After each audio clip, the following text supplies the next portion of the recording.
Ladies and gentlemen, we welcome you to the Exodus Americanus.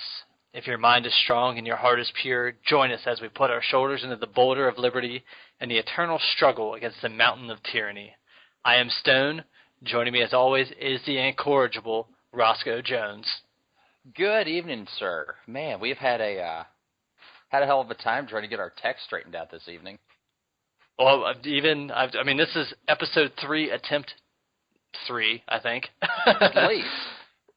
We actually recorded on Thursday night, like an hour and 20-minute episode. Glorious. We both felt really good about it. We go back to listen to it, and apparently the recording dubbed my voice into a stoned robot. It was, I don't even want to think back to it. That was bad. It was good practice, though. That's the way we'll have to look at it.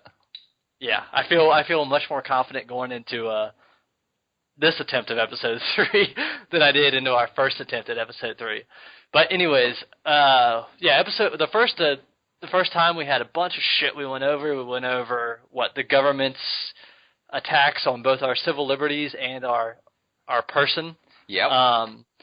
And this time, it's late on a Sunday evening, and we're just gonna say fuck it and go from the couple articles we've been reading in the last 12 hours or so. So what do you want to start off with? Do you want to start off with good old Camille? Oh my God, that is once again just should we I almost don't even want to talk about this because it's so gosh dang ridiculous. But here you go. Can I read this headline? Yeah. Jewish leader condemns Camille Paglia for calling Taylor Swift a Nazi Barbie. Yeah, I've got a CNN article. Camille Paglia rips Taylor Swift for Nazi Barbie routine. Frenzy follows. Now, Camille, have you ever seen a Nazi? Yeah, she says it reminds her of her youth, where the blonde. Let me find it. So is this bitch butthurt that she wasn't one of the pretty girls? Yeah, she's not in Taylor Swift's squad with Katy Perry and some other people I'm too old to know. Right. I am so out of touch with pop culture. But yeah, I couldn't name you like a single top 10 person right now besides I guess Adele, but I don't even know that song. I have yet to listen to that song. I have no interest in Adele. I don't either. That's why I haven't listened to it. I mean, unfortunately, I am way more plugged into politics than I am, who's the latest actress or actor or whatever. So, I mean, every time an actor that I like opens their mouth, they pretty much break my heart. Yeah, I've unfollowed quite a few, like Jared Leto and, a couple other people I've had on Twitter where they just open their mouth about some stupid shit that they have no idea about. No. Now, this is something I think you would appreciate. Like, how many hours? Like, I'm going to try not to dox you here, but your specialty, your job. How many hours have you put into mastering that? As you know, I'm in the middle of studying for my higher, I guess, my title. Higher credentials. Those letters behind my name. Oh man, just for half of it, I think I've spent probably upwards of 250 hours. And that's just studying for a test, right? Yeah, and that's only in the last 5 months. So, that's like 10 full days at least. Now, how many hours do you think it would take you to, quote, master your craft? Like, there's that theory that, like, it takes 10,000 hours of practice and learning and employment of something to become a master of it. Yeah, but that's something that, that's like playing the guitar or something that doesn't really change. Mine is constantly changing through, regulations and pronouncements and things like that. It's hard to say. It's a lot. Well, here's my point. Like, what's Jared Leto do? I hate to say that he sings. He plays guitar, right? He's a lead singer. Yeah, well, 30 Seconds to Mars, yeah. And he's the actor. you use that term loosely, I assume. Which one? Actor and singer. Yeah, I don't know. I mean, I think he's pretty good at both. I'm not gonna lie. I mean, 30 Seconds is a pretty good band, and then I mean, one of my favorite movies is Requiem for a Dream. I mean, his version of singing though is just sort of like howling into a microphone and making swippily sounds. That's true. But I could see that. I still like the band. Yeah, but I mean, he's probably put thousands upon thousands of hours of playing and practicing and all that shit, right? Oh, of course. How much time do you think that dumb bastard has put into, I don't know, history, politics, philosophy, economics? Probably only when he gets stoned and talks about it with his friends. Yeah. Like, you would think that, I think that becoming, mastering or getting close to mastering something sort of gives you a humility that you understand that, man, like being really good at something is not fucking easy. Yeah, and even masters of their craft, they still realize there's a lot they don't know. Mm-hmm. Yeah, like I just think it's silly to expect these celebrities to have any inkling of any kind of politics. Because I mean, if they'd done any real research at politics, they would have had the time to become a decent actor, musician, or whatever. Yeah, and I mean the people that usually spout out the bullshit. I mean, it's the Jared Leto's of the world. The people, like, you can just tell by looking at them that they don't know a lot. But then the people, like James Woods, like you look at him and you think, man, that guy probably knows his shit. Or a Kurt Russell, or somebody who's been around for a while, and they look like they look like they don't look like a fucking dildo. Pretty much, yeah. There you go. James Woods has what, like 150 something IQ? Oh, I have no idea. I mean, he's a great actor, but I think the most hilarious parts about him are him playing himself in Family Guy. That's pretty good. And him trying to sue that guy on Twitter for saying he does coke. Here's a few other facts about James Woods you might know. One of the largest dongs in Hollywood, apparently. I have heard that. He almost stopped the 9/11 terror attacks. Fill me in. Oh, shit, you've never heard about that?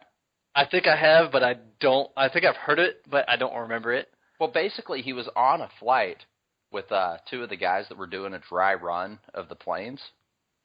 And he was like, oh, shit, like, all kinds of things are not right. And he reported it to an FBI field office. And they're like, it's like whatever. Let's see. Good old James. I think we have an article. I have an article up about people or the FBI and the Bush administration just sitting on information, and also the Clinton administration, because it goes back before Bush was in office for sure. Because I mean, Bush didn't get into office until January 22nd of 2001. Mm-hmm. So he only had about 9 months of shit to sit on, but Clinton, I'm sure, had 5 years of it. At least. Well, I mean, he was in office when the first World Trade Center bombing went down. The first bombing? Like how many times? Yeah. Now, that's shady as fuck, right? Oh, yeah. That guy was basically like a 70 IQ retard that the FBI was like, oh, man, wouldn't it be cool if you bombed the World Trade Center building? Like, the FBI, I'm pretty sure the FBI built that fucking bomb. Yeah, they did. Jesus. And then they just kind of forgot about him. Well, or just didn't do anything. Didn't think he would do anything about it. Well, it's like with it. Like the Oklahoma City bombing. That shit's shady as hell, and that is directly laid at the feet of Eric Holder. Mm-hmm. It's so weird. Like, you watch like the newscasts or whatever from that day, and they bring out multiple bombs, but the official story is only one bomb.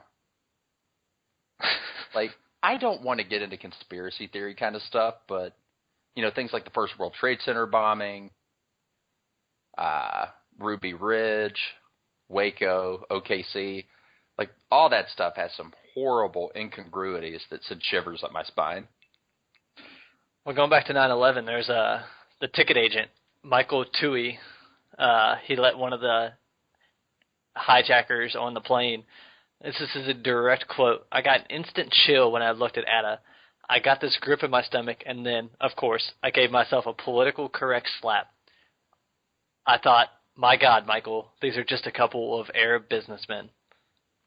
Oh, man. Yeah, I'm looking at that article over on therightstuff.biz. Give those edgelords a little shout out. Who wrote that? Sis Scum? Yes. And if we get any overflow from TRS, I do comment over there as a Snakebite Jones. So I've seen you. Yeah. I don't have an account. I read, I listen, but I generally keep out of the comment stuff. Oh man, I love. Well, I mean, I read the comments. I just generally don't comment myself. Well, yes.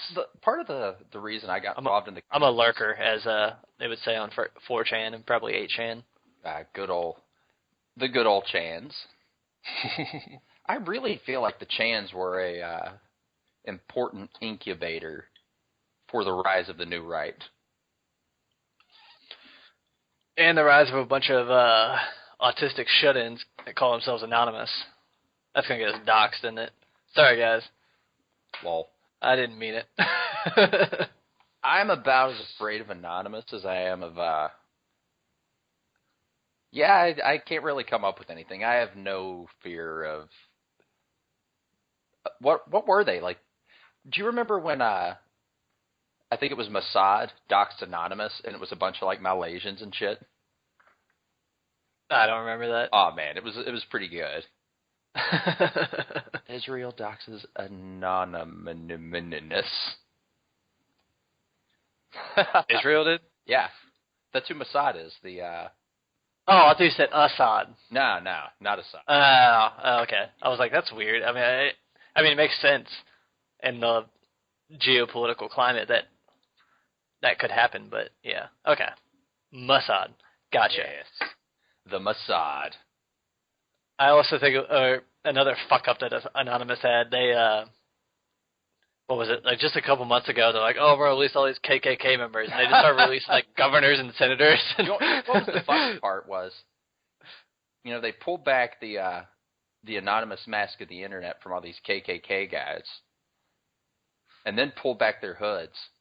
And if you look through it, a lot of those guys you pulled the hoods back on, it was revealed to show a yarmulke.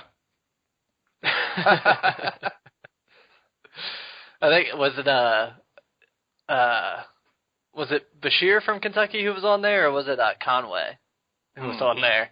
And obviously like a non-KKK member. And it was like the governor of Missouri, and then like a bunch of like state reps and state senators, and a couple national reps and senators.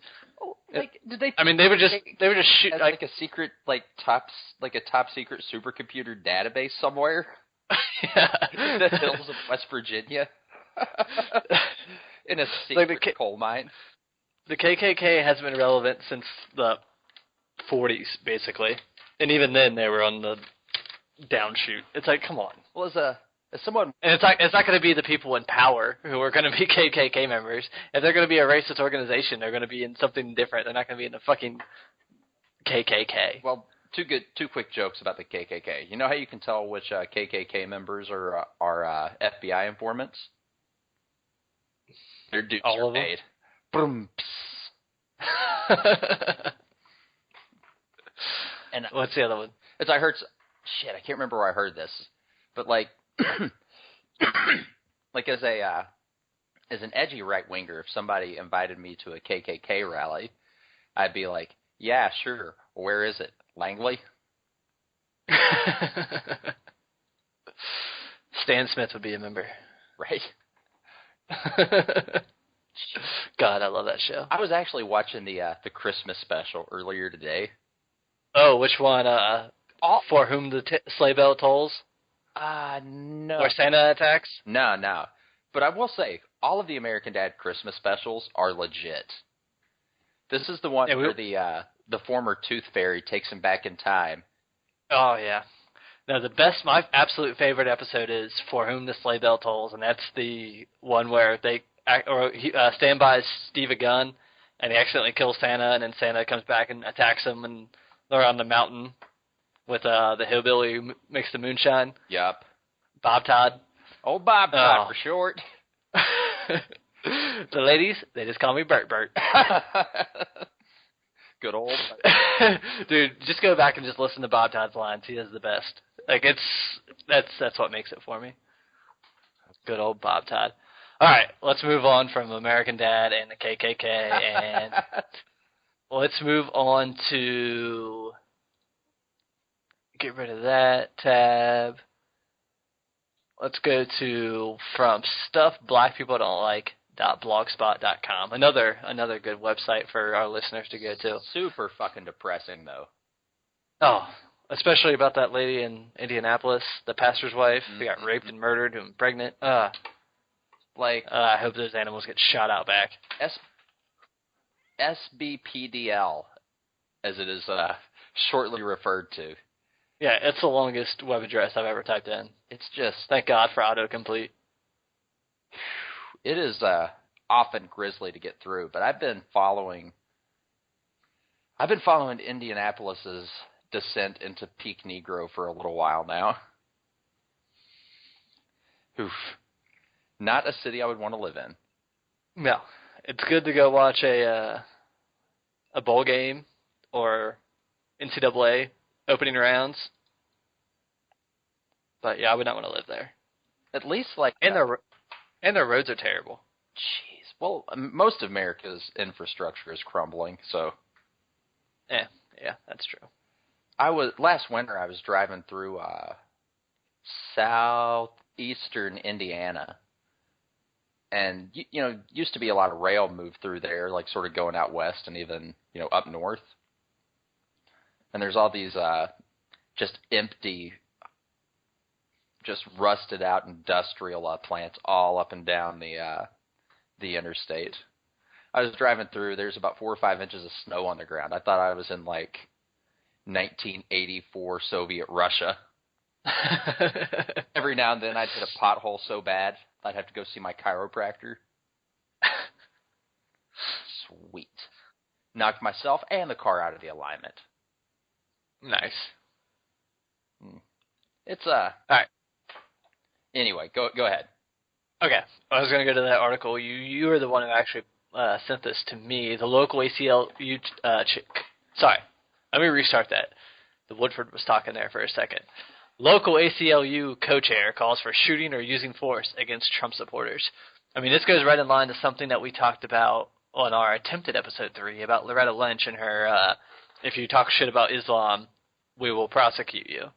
I mean, the left, we already know it's eating itself alive in academia right now, which is hilarious.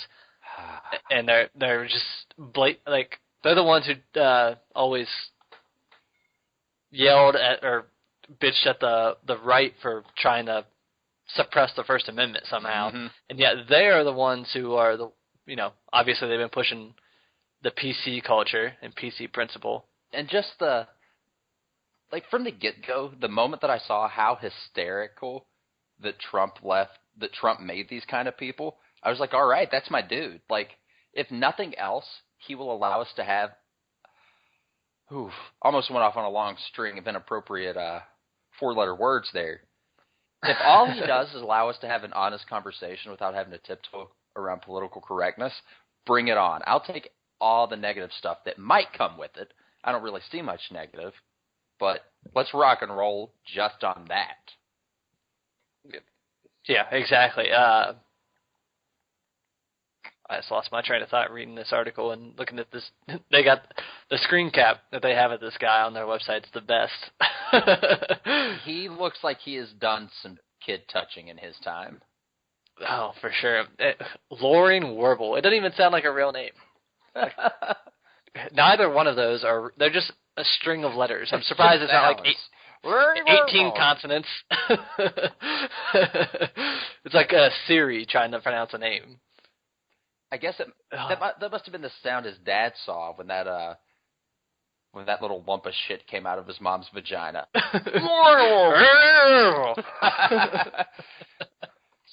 love it. The thing that amuses me about this, I think you and I both sort of have a foundation of libertarian principles. Yes. You know, that idea that to enact force on other people outside of self-defense is immoral. Correct. And, you know, that is a standard that I feel like we apply to, like, for me, when I think about, you know, do I support this law, whatever, you know, I ask myself, well, do I support the government going and killing these assholes if they don't comply? You know, that's what I sort of ask myself. Like, I have pretty high standards about these kind of things. But the people like this, the people that we are in staunch opposition to, they have zero fucking standards. Like, no, if you don't agree with them, then you need to die. Yeah. And I've sort of gotten to the point where, you know, I've realized that, you know, these people will do anything basically to kick my legs out from underneath me or to destroy my freaking nation. Like, there's no reason for me to extend my rules to them. They will do, basically it all boils down to, they will do anything to keep and stay in power. Mm-hmm. And if that means shutting down the opposition, and in this case, murdering the opposition, and no matter how, you know, no matter how far to the right your views go, I think, you at least have that basic respect for human life. Well, I mean, whether you prescribed RK selection, which is something else that we went deep into in our failed episode, even then, the self-described Ks don't. I mean, we're not trying to kill the Rs. No, like even like applied to, you know, human populations, definitely not. But no. I mean, I've gotten to the point where I don't argue with these kind of people or whatever. I just sort of try to push, like today somebody was shit talking Trump on Facebook, and I just told him, like, you know, you are a weak mewling coward, and I laugh at your weakness. And, you know, I don't really have any reason to argue with these people. Like, I'm not going to convince them of anything. I just sent them off into total and complete hysterics. And I'm sure they ended up deleting me. And, you know, I pointed out, like, all you're doing is name calling and, you know, oh, Donald Trump is a clown, whatever. Like all this. Like, how about you refute his arguments? Like, can you? No, because that requires civil discourse and a modicum of intelligence. Mm-hmm. Yeah. Ad hominem is not an argument. I feel like Stefan Molyneux sometimes arguing with people. Like, when I have to remind them, like, calling me racist, that's not an argument. No. That's just you trying to shut me down, and I don't really fucking care. So, all right, I you know what? If I am honest about racial statistics, and that makes me racist, whatever. That worked for 6 years, but the last year and the next year, that's not going to work. You can only get away with that for so long, and I feel like that's the reason that I think the right is rising now. We're not scared of being called racist or bigots or Islamophobes anymore. Trump has shown us how much of a paper tiger those insults really are. Yeah, because I mean, because nobody wants to be a racist, and nobody wants to be. I mean, I know they use the word. I know this is a stupid argument against homophobia or whatever, or not, you don't fear gay people. Like homophobia, I don't really care if you're gay. By the way, I don't give a fuck what you do. I don't really care. Like, I know there's nothing I can do to stop it, but it still grosses me out. Sorry, gays. But you were never scared of it, and you're not. I'm not scared of Islam. I just can't fucking stand it, and I don't think it belongs in this country. It's not compatible with Western values. Well, it doesn't mean I'm afraid just because I don't want Muslim people immigrating in this country en masse under the guise of refugees. We had this false idea that we have this idea that any fear is bad, that it's bad to be afraid. Like, I think it's completely reasonable to be afraid that some fucking Durka in a suicide vest might blow up a public space, because they do it a lot. I mean, there's absolutely nothing wrong with having fear of a reasonable and rational threat. No, and that's not Islamophobia, though. No. Well, and I think it's a big misnomer for people to say, oh, well, just to define Islam as a religion at all, because it's not just a religion.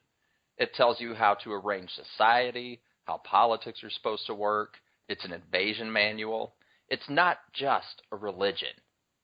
No, yeah, and it's kind of the exact opposite of Christianity. I mean, one of the biggest tenets, I believe, in Christianity, especially, I mean, it was one of those things when Kim Davis came up in Kentucky, that's the lady who would refuse, I think it was down in Rowan County. When she beheaded those two gays? Yeah, and then drank their blood. Wait, no, she just denied him a marriage certificate.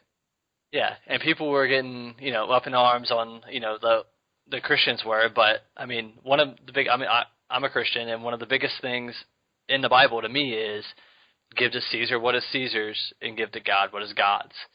And that is, Christianity is the opposite of setting up a theocracy, whereas Islam, it's the blueprint too. Well, it certainly makes sense because at the inception of Christianity, the Jews were more or less a subjugated people, and it was a dissentious religion. Yay and nay. I mean, by the time Christ was born, I think it was more. The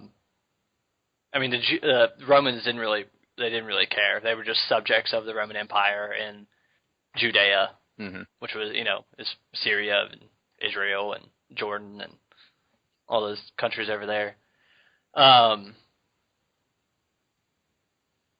Yeah, I mean, the Romans. I don't think the Romans really care. They were just subjects, and they were tax-paying subjects, and I mean that's why the Romans listened to the what do they call it? Whatever the highest of the high. Was the Pharisees? Is that right? I don't know. Whoever were the ones who told the Romans to execute Jesus. Yeah, I think that's the Pharisees. Pharisees, yeah. But I guess the thing that worries me about Christianity is just how much submission that a lot of people take away from the text. And, I was... Like take away, like bring with them, or take away, like just remove and ignore? Oh, take away, like they like the turn in the other cheek metaphor or whatever. Okay, gotcha. And, really internalizing those kind of messages. I was thinking today about, on my way home from church, I do have, obviously we've spoken before, I have some problems with Christianity, but everybody does. The pros outweigh the cons, obviously.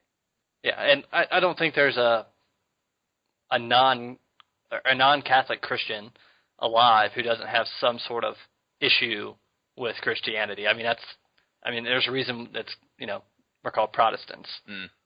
Yeah. Yeah. But there's always something that somebody has about it. I mean, but yeah, go ahead. I had this thought, to ensure, what if I had to do things that went against the texts of the Gospels to ensure the survival of, my nation or my family? How much would I be willing to sacrifice for that goal? And, I think I could go all the way. Yeah, that's a lot. It's, sort of reminds me of the bad guy from Serenity. Because of his role in maintaining society, he cannot participate in said society.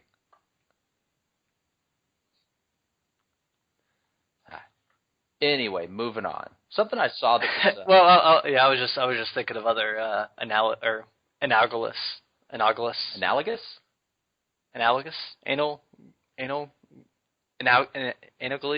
American. Anals. Exodus American. Other anals. Yes, all of that. Other analogs. Got it right there. Fantastic. Other analogs in media of that. But go ahead. I was just daydreaming. Did you see? I saw it on Drudge. The Cruz campaign credits psychological data and analytics. No, I didn't see that. Yeah, like, I've thought they played a pretty smart campaign. Ooh, did you see what they were doing, though? If you downloaded their app, they would pay you $1 if you linked your Facebook. That way they could get all your friends' Facebook information. Nice. So yeah, that's pretty freaking smart because you don't have to get that many people. You just have to get people from different areas, and then you have everybody on Facebook. Well, he has played just such a smart campaign, like letting these people like Fiorina at first, and then Carson, like these other sort of upstarts, just sort of flame themselves out, and he's just stayed on message, been consistent. Hasn't done anything too outrageous. I mean, Gawker's biggest thing trying to dig up on him is like his roommate from college who didn't like him his freshman year. And I fucking hated my college roommate freshman year. Yeah. But this guy had like such a stick up his ass about Ted Cruz that he's like some famous writer. I don't even want to. If I could remember his name, I wouldn't even give him the credit here. Is it something for Cohen? being such a? I don't know. It could be. I know where you're going with that, by the way. Fuck, you threw me off topic. Threw me off my train of thought. But no, like, how big of a stick up your ass do you have to have about your freshman roommate of college, like, 40 years later? I mean, he's probably not that old. 30 years later, to still be bitching and writing articles and mean tweets about somebody. It's like, okay, you disagree with him about his politics. Who gives a shit? Just because you knew him way back then, and you can talk shit about some stupid shit he did when he was 18. You did some stupid shit when you were 18. I did some stupid shit when I was 18. You were there. In my defense, I did not do stupid shit when I was 18. You waited till you were 19? Actually, pretty close to 20. I was 19 my senior year of high school. Yeah. You were a dum-dum. Not so much that. Honestly, it was basically just to give my parents a little bit of time to recuperate from putting my sister straight into college. Put 2 years in between us. Fair enough. Hey. And plus, I got to spend a year at I actually got thrown out of a Christian school while I was being held back a year. I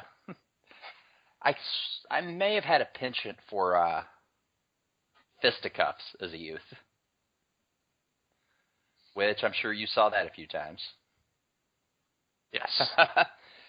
Yes. People are always so surprised when they see that someone's willing to do violence. Like, look, sometimes you just got to throw a few punches. There's a lot worse things in life than getting your ass kicked. Oh yeah, it teaches you a lot. Like, I'd much rather take an ass kicking than be called a coward. Oh, for sure. Oh my God, I got set off the other day. Somebody called me a liberal. I'm like, dude, I'm doing a far-right political podcast that, sometimes touches on things that might be construed as racist. Pretty easily, actually, but I digress. Yeah. Like, I might be slightly to the left of Pinochet, and this dude calls me a liberal. Pinochet. Like, good reference. I'm ready to throw liberals out of helicopters and introduce them to the brain trust, but this guy calls me a liberal. Fuck. Oh, I hope with this new software that we're using, we can, when we get on YouTube, we can interject images at appropriate times, because I so want to do Roger from American Dad when he's the little emperor of that island. Oh, that's Easel Island. Because he looks just like Pinochet. It's a good look on him. It is. But that's for post. Yeah, that's stuff. Yeah, for that other department that we have. All right, let's move on again. Hit me with the topic. Ooh, do you want to do the immutable law readings? All right. Here we have 10 of those, and we have where they come from on the first few, I think. Yeah, let's do a little like a little intermission real quick, and we'll come back with that swinging. Okay. All right. So this is intermission number 1 of 1.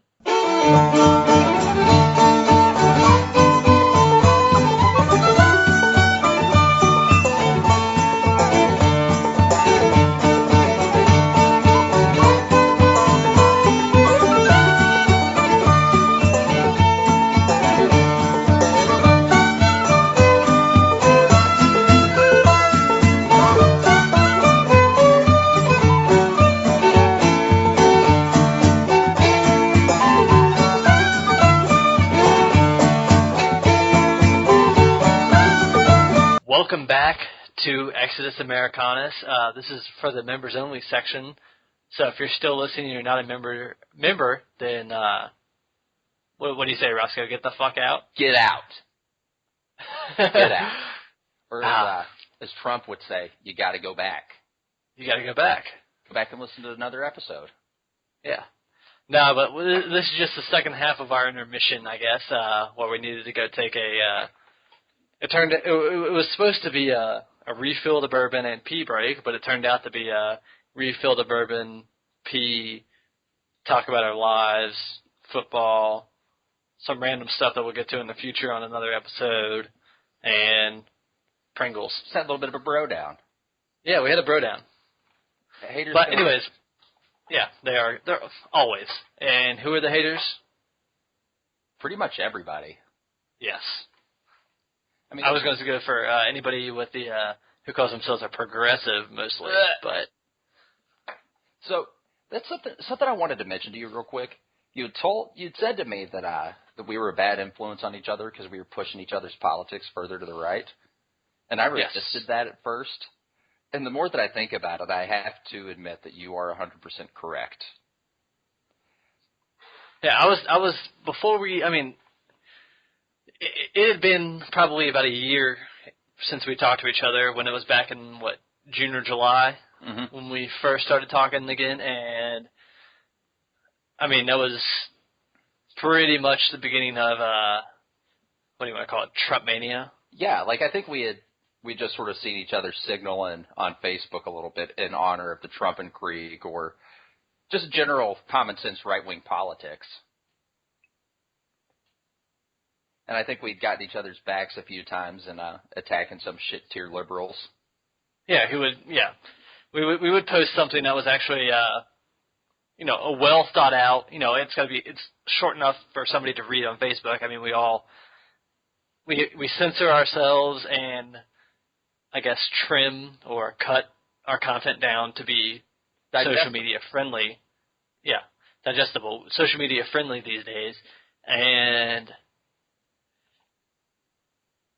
I mean, it's kind of, once you purge a lot of the meat out of your comment, it's a lot easier for somebody else to come in and criticize it and not be able, especially if they're coming from a different point of view and a progressive point of view, to just tear into that and not realize the nuances of what you're saying. And it's so fun when you have somebody on there who sort of has your back, because these liberals are so used to, quote unquote, fighting in an echo chamber. They're not used to getting resistance from multiple people, and it's just so great. You can almost hear it across the internet when they realize, I'm not in a safe space. No, these people aren't playing by my rules. They didn't roll over and play dead when I called them a racist. They said thank you. Right? Said you're damn straight. All right, so. The thing we sort of wanted to touch on before we get too sidetracked as usual, just something that had hit me. I'd heard the author Larry Kelly on Caravan to Midnight with John B. Wells talking about his book, The Immutable Laws of Civilization. Yeah, I think we briefly brought this up right or sometime before the intermission part, but yeah, these are basically, the immutable laws are basically the 10 commandments of civilization. And it's the thing about it is they're so succinct and each one requires quite a bit of pondering. And I'm pretty sure we're going to link up his website. Yes, we will put this on our website. It's eventually going to be, as per usual, ExodusAmericanus.com. But right now it's ExodusAmericanus.weebly.com, which is WEEBLY. But that would be changing soon. This is December. Well, it's the night of December 13th, and now it's moved over into the 14th. But by the end of 2015, we will have a website. Yes, and hopefully a SoundCloud account so we can just bring you unlimited content. Yeah, and not these. We're going to be limited. This is probably our last big episode before we hit our limit. So we will definitely do a full episode about this. Maybe, hopefully, we can get into contact with Mr. Kelly and bring him on to talk about this.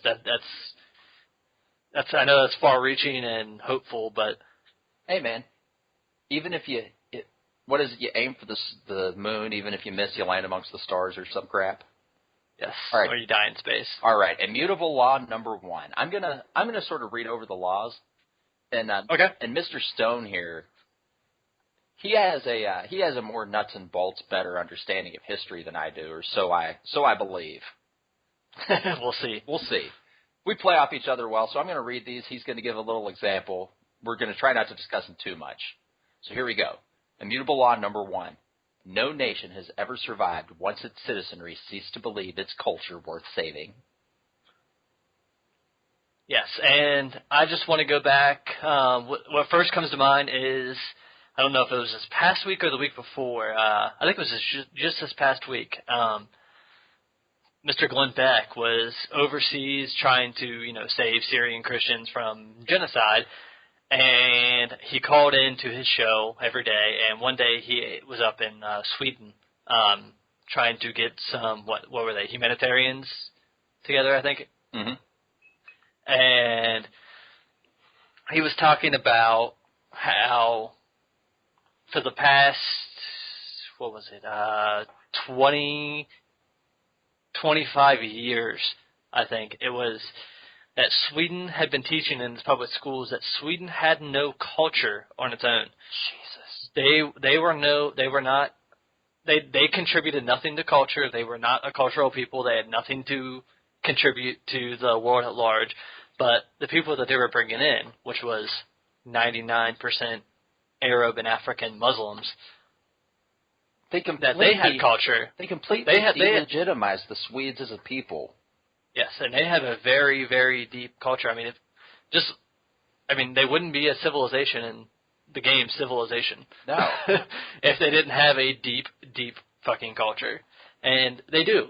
And it is worth saving. Every culture is worth saving, whether it is some terrible Islamic culture, it's still worth knowing and preserving for future. That's what breaks my heart about, let's say me and you were exploring some place out in, flyover country where man has yet to step foot, and we came across some temple, and you and I are both Christians, and if we came across some temple of worship of some culture of yesteryear, you and I aren't going to destroy that. No, some old Native American. It doesn't matter what it was. We're not going to be like ISIS and blow up Palmyra. No, we're going to want to preserve that for the future because it's awesome. It's cool. It's how we got here. Yeah, the past is always worth preserving. Whether that's you document every little thing, and then, even if it's in the middle of a gigantic city, you find you dig up when you're bulldozing some building and you find some tomb underneath. Even if you have to dig that up, you will take all of that you can. You take all the notes you can, the pictures, and try to preserve everything you can, even if you do have to build over it. Mm-hmm. And because you want that, you need to learn from the past. You need to remember the past. You need to honor your ancestors. You need yes. to civilization is built on the bones of the people that went before us, and biologically, we're not a lot different from our ancestors. No. I mean, evolution is a slow, slow process. Yeah. So, it just... All right, immutable law number 2. In battle, free men almost always defeat slaves. Off the top of my head, I don't really know anything to... I'll throw one at you. Thermopylae, the 300 Spartans. Yeah. I mean, that's an easy one. How many... I mean, yeah, historically there were a lot more than 300, but yeah, they were still massively outnumbered by the Persians. Mm-hmm. The Persian army was all slaves, basically. Yeah, they had 300 hoplites and maybe 10,000 volunteers from the city-states. Yeah, I mean, there was a lot of people from, I think there's a lot of people from Thebes and Athens, and after that movie came out, I read up a lot on that, but what's that? It's been 10 years now. Jeez. We are getting old, we don't even know it. Yeah. But, I mean, it makes sense. It's, who has more to lose, so to speak. Yeah, people who are fighting for what they believe versus people who are fighting because they have to. Immutable law number 3. Appeasement of a ruthless outside power always invites aggression. Treaties made with ruthless despots are always fruitless and dangerous. If you don't think Chamberlain's appeasement of the Nazis, then that's such a brilliant historical event for us to look at and learn from, because Chamberlain was of that idolatrated intelligentsia class that I think a lot of people believe Barack Obama to be a part of. These guys that think they can just walk into a room of hostile people that see us as an enemy and just present such brilliant sophistry and arguments that, oh, all right, yeah, everything's great. We agree. No, it doesn't work like that, homie. And you're absolutely right drawing a parallel to Obama and today. I mean, he still won't refer to... I mean, he still refers to them as ISIL, even though they haven't conquered Israel yet. So they're still ISIS. I think we went over that in the first attempt of episode 3. Okay. I think we had a long conversation about that. But anyways, ISIS, and he's what? I mean, they're the JV squad. He's still ignoring all the top generals, even though they're the generals that he released from Guantanamo Bay. Oh no, that's a different story. But his generals, the ones that he gutted his political appointees, the ones where he gutted our top command and put in his political appointees, and now even they are saying, yeah, these guys should be taken seriously. They have their own society over there. Mm-hmm. They're basically running a racket. I mean, if you took the Russian, the Italian, and the Russian and Italian mobs and the Mexican cartels and mashed them together, and then multiplied their earning potential by 1,000, there's ISIS. Mm-hmm. With an extremely virulent political ideology. Immutable law number 4. If the people... Did you like that segue? I did. I loved it. That's why. Immutable law number 4. That wasn't a laugh. That was holy shit. That was really good. Immutable law number 4. If a people cannot avoid continuous internal warfare, they will have a new order imposed from without. And what I'm thinking of off the top of my head is the UN with the climate change regulations that that just happened. I guess was that today or yesterday? Yesterday. I think yesterday. Saturday. Started to finalize. Saturday the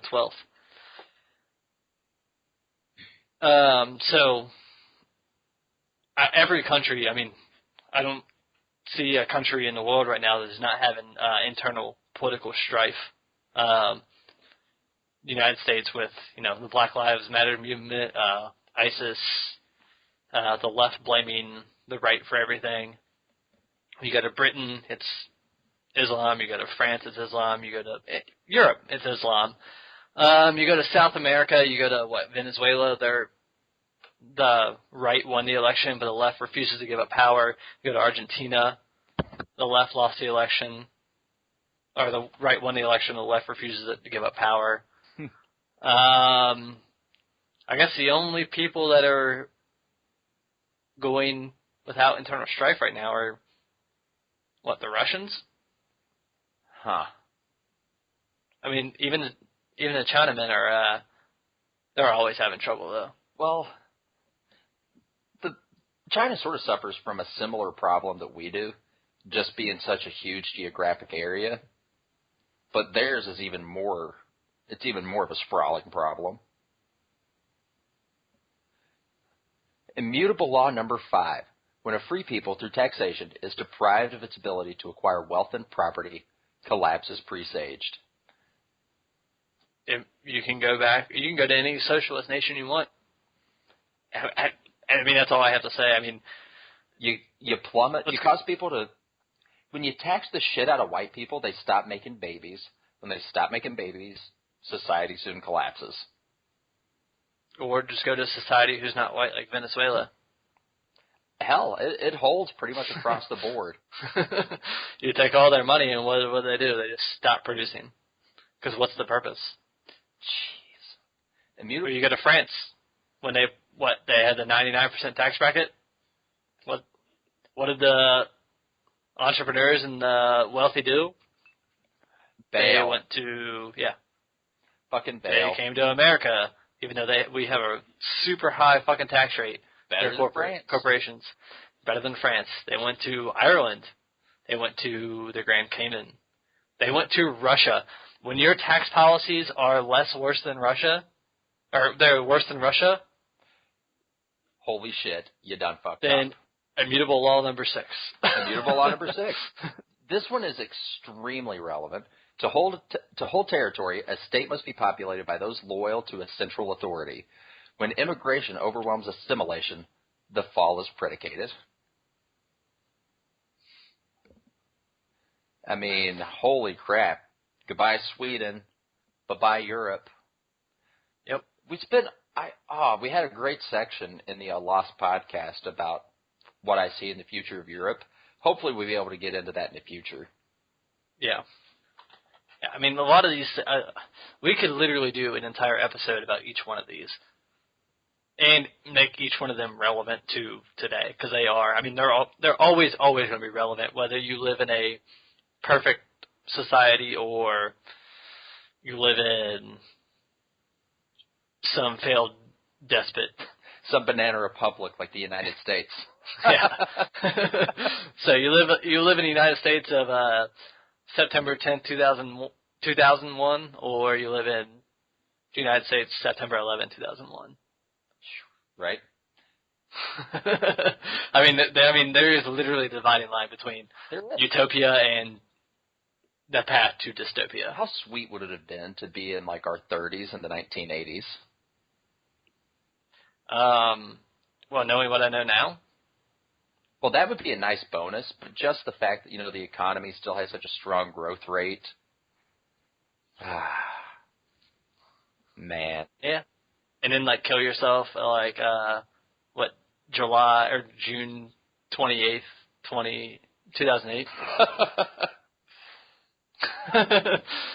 You remember right before gas spiked to $4 a gallon? Yup.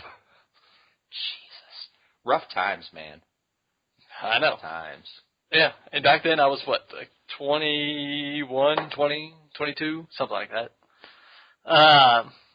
And I was driving a gas-guzzling SUV with a 20-gallon tank, and one day I filled up, and it cost me almost $90. I had an old truck that was similar to your SUV that I soon traded in for a little hatchback.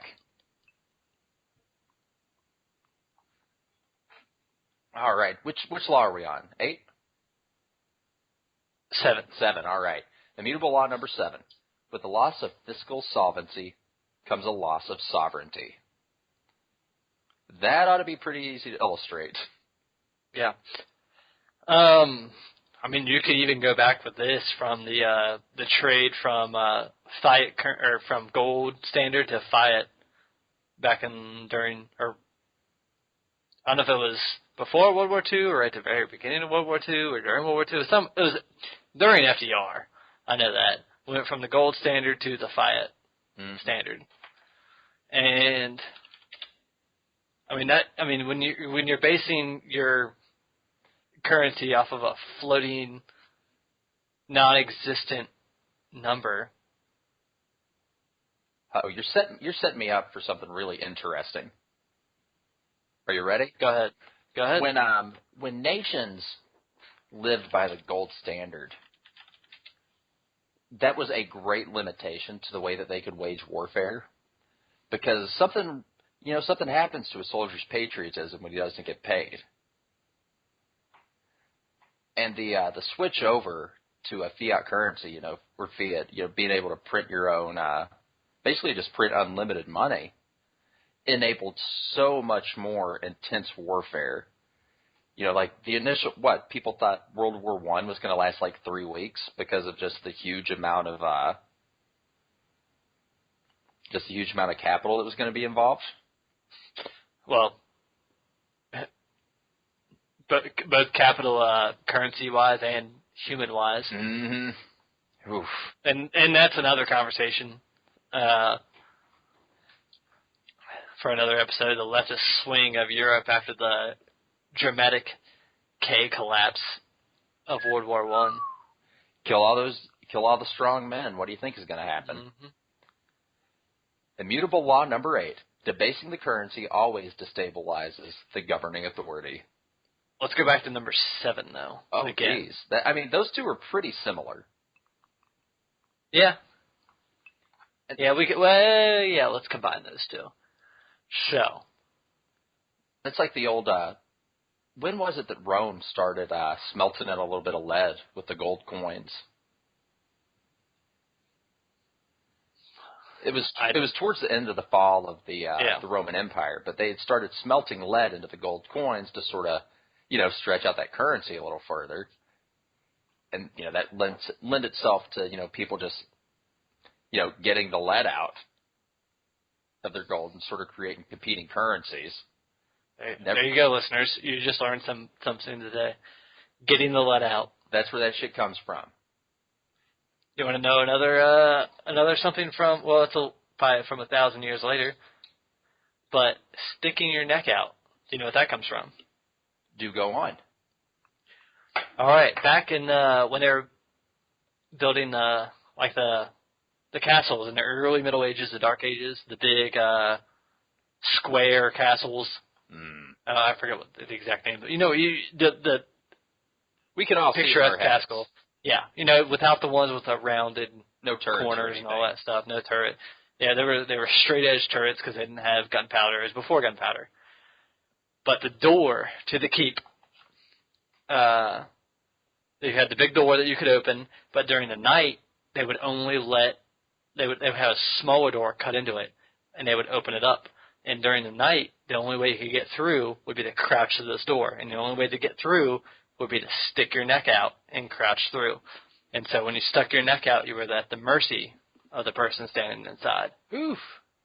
So to stick your neck out is to trust somebody else with your life. I like that a lot. Yeah. And that's sort of interesting. We go back to our high trust ancestors over in the Middle Ages. Oof. So they had to be. Yup. Immutable law number 9. When a civilization... No, we didn't even talk about 7 or 8, though. We kind of skipped forward when you... Oh, shit, my bad. Well, 8. Debasing the currency. Debasing the currency. Quantitative easing. Debasing the currency. And a lot of people don't realize what that does. That is literally stealing money out of your wallet every time they turn on that printing press. Yeah, I assume the people who are listening to us are educated enough, but should I go ahead and do a simple example? Hit it. All right. Say there are only $100 in your economy. And $1 buys 1 orange. This is a very basic, simple economy full of people who don't have scurvy, apparently.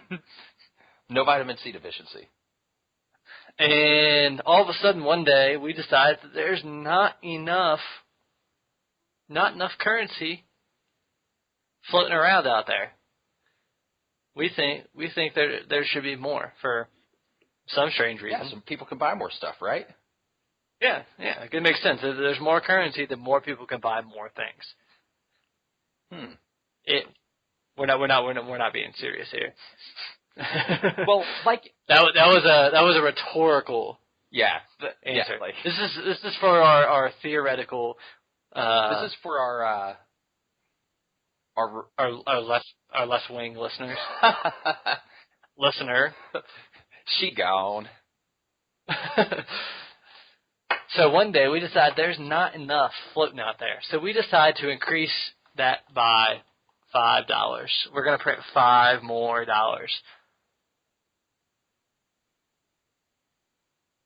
So how much does that orange cost now? $1.25? No, $1.20.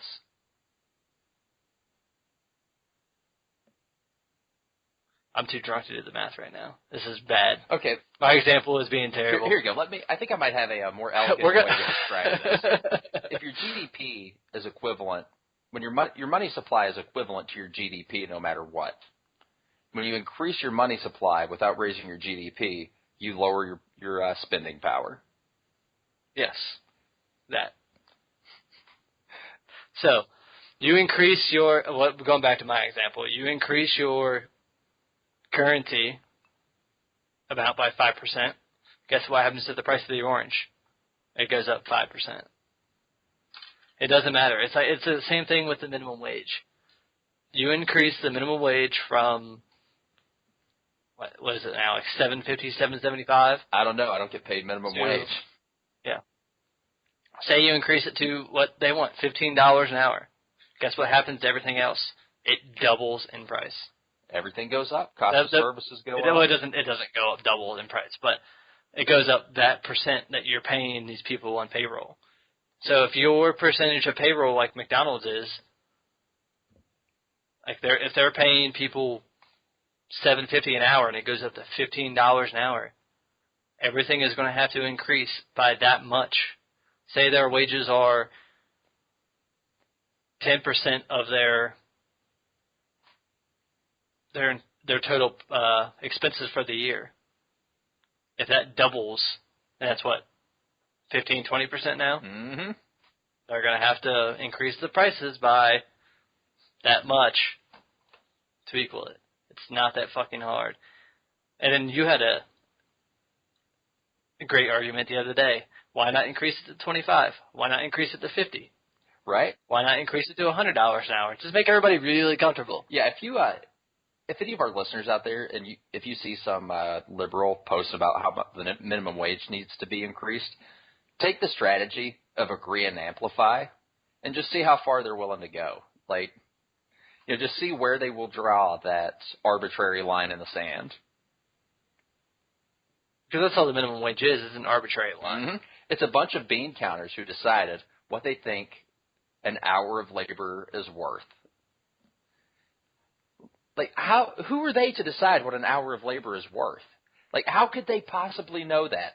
What sane, intelligent person could say, I know the absolute least that 1 unit of work is worth? A progressive. Yeah, I don't believe in the minimum wage at all. Like, I think there's jobs out there that are worth less than minimum wage. Yeah, and there are jobs that are being paid minimum wage that are worth more than minimum wage. It's do what the market will bear. The market will equalize itself eventually. Mm-hmm. It's like an ecosystem. Right? Immutable law number 9. When a civilization accepts the propaganda of its enemy as truth, it has reached the far side of appeasement and capitulation is nigh. Has anybody heard of the organization CARE? It's not like the Care Bears or anything like that. It's a Center for American Islamic Relations. And what are they, Mr. Roscoe? A front for the Muslim Brotherhood? Yes. Got it in one? Or, any Islamic organization that is dedicated to the overthrow of Western civilization. Yeah. What is it? Like, they are actually bound by their text. What is it? Taqiyya? Like, it's honorable to lie and... to deceive the infidel or something like that? Like, I mean, the Quran's a manual for conquering. It's really, really good at what it does. Oof. I mean, would you expect anything less from a pedophile? Well, I mean, the desert makes people hard, so they're going to... I mean, the entire Dune series was basically built on that idea. What? Oh, that... the forced marriage and rape of 9-year-olds?